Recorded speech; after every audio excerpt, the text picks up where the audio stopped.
Good morning, everybody. A little bit of a cold Sunday morning. I'm on the Canon V1. I don't have any microphones attached. This is what it sounds like straight out of the camera. But the reason I'm making this video for you guys is when I get new cameras, I kind of assess if I want to keep them or not. There's a lot of things that go into it.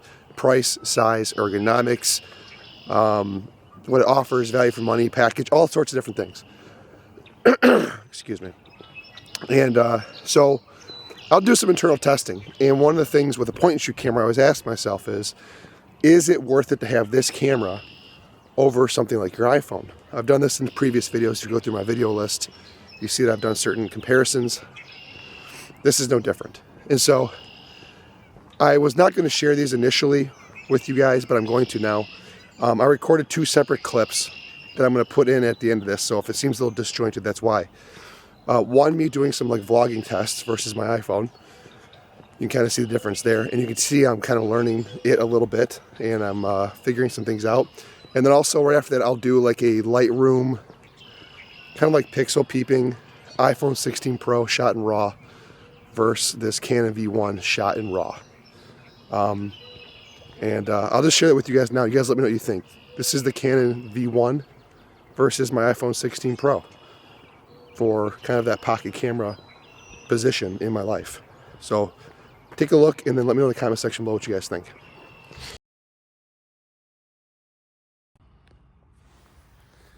All right, so how about the iPhone for vlogging?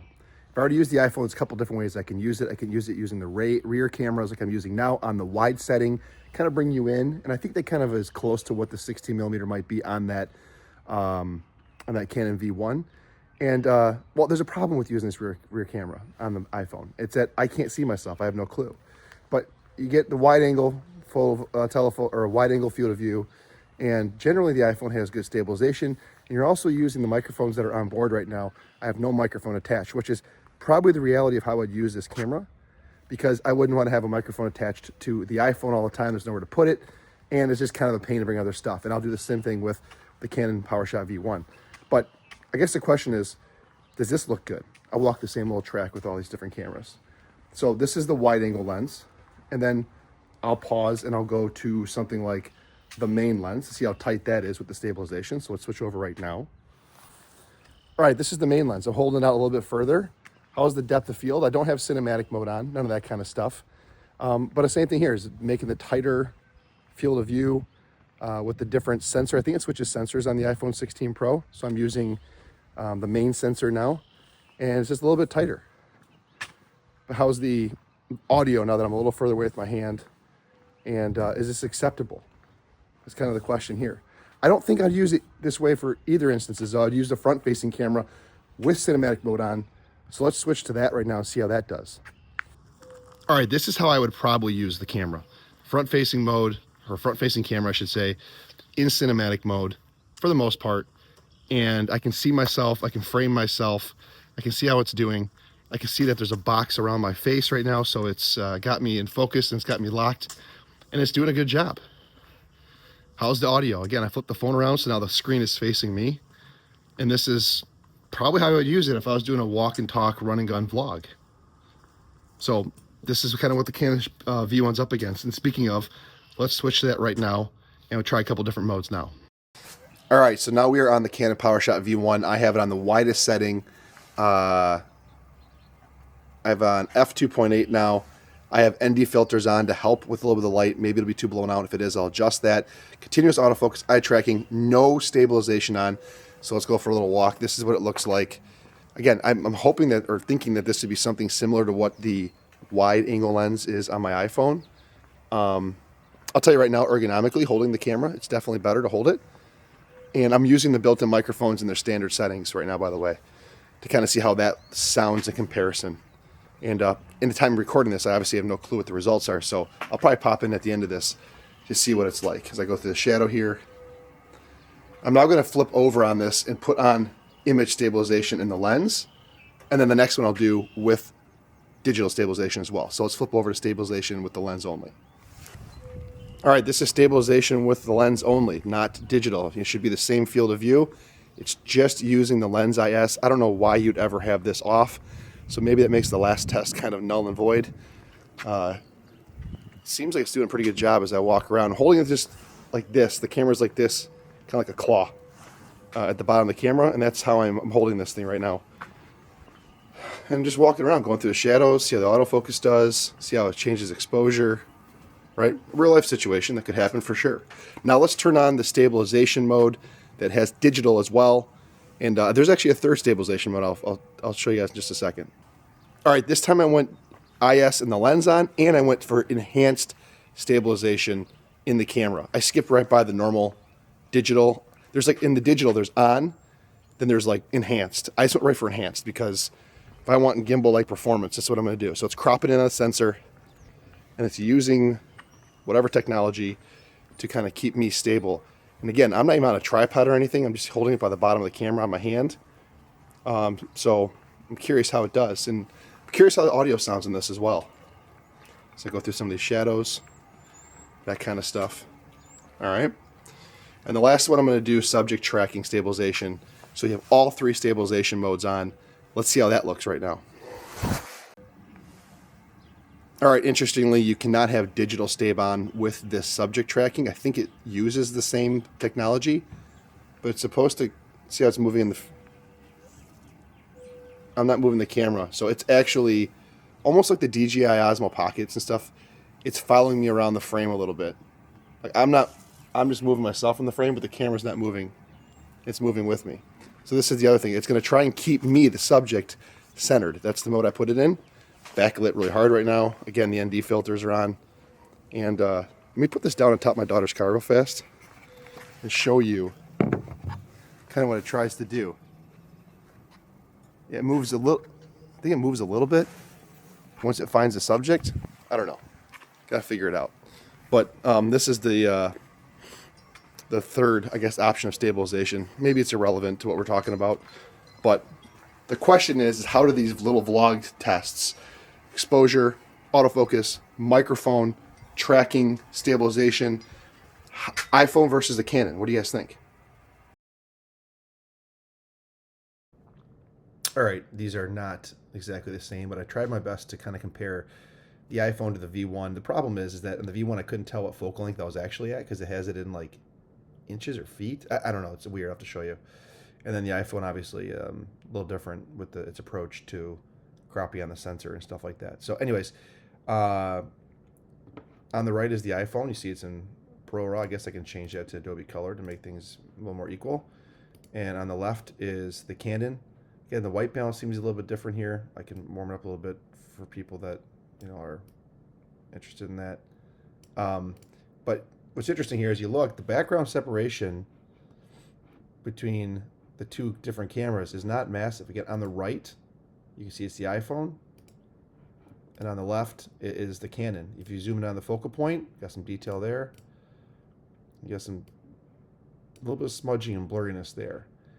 So I think maybe it's because the file size is bigger and you get more detail. You can see there's a bit more detail definitely on my focal point on the Canon versus the iPhone. The other thing to note is that with the Canon, I could very easily point on this specific spot, whereas this one I'm kind of tapping and hoping the camera got it. So a little different. All right, that's example number 1. Let's do example number 2 and pick these two. Again, I crop these. So on the right is the V1. On the left is the iPhone. I'll put this away. And I think I focused on the second flower here. You can tell there's more smudginess on this part right here of the leaf, whereas I'm getting more zoom, obviously, because I think there's more resolution and there's more detail here for sure. But if you were to print these from afar, I don't know. You tell me. Again, the focal length might be a little different just because I couldn't get it exact, but I tried as best I could. All right, let's go to drop this one and add this one. Oops, I'm sorry, this one. Again, I have this light bulb, a little different focal lengths.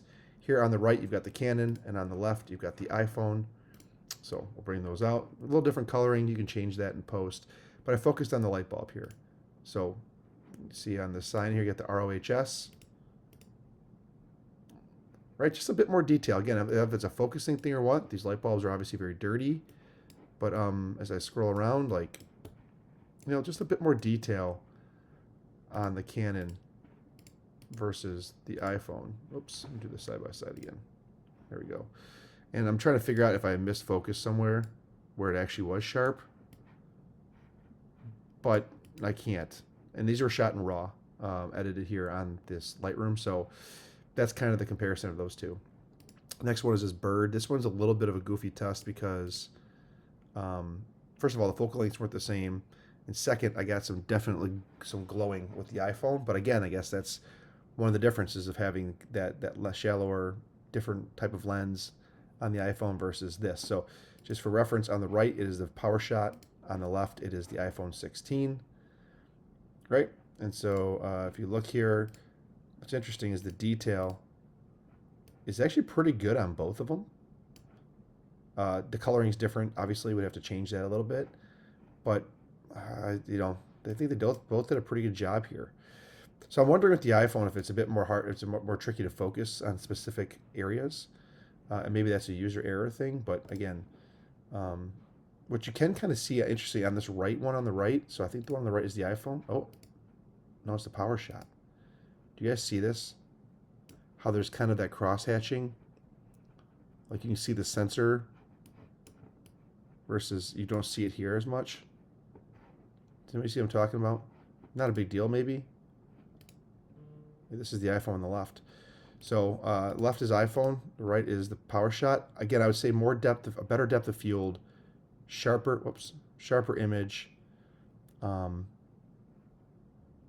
colors too, versus the iPhone with that glow. But there is a little bit of that like cross hatching, and I know that's bricks right there, but you can see it up in the non-bricked area as well.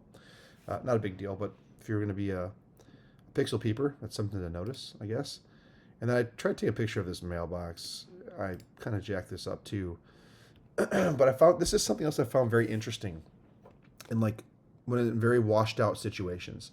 So on the left is the iPhone, on the right is the PowerShot.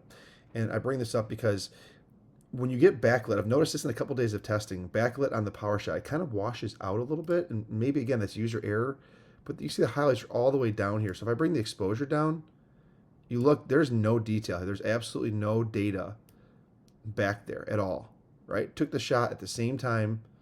And it kind of washes it out. There's nothing there, absolutely nothing. Whereas on this side, you know, it's still blown out, but you see it's just a tiny bit of there's a little bit of recovery happening there. If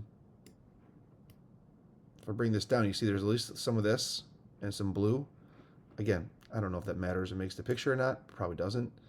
But it's something to note that I had a little bit of trouble kind of maintaining detail on the back end there.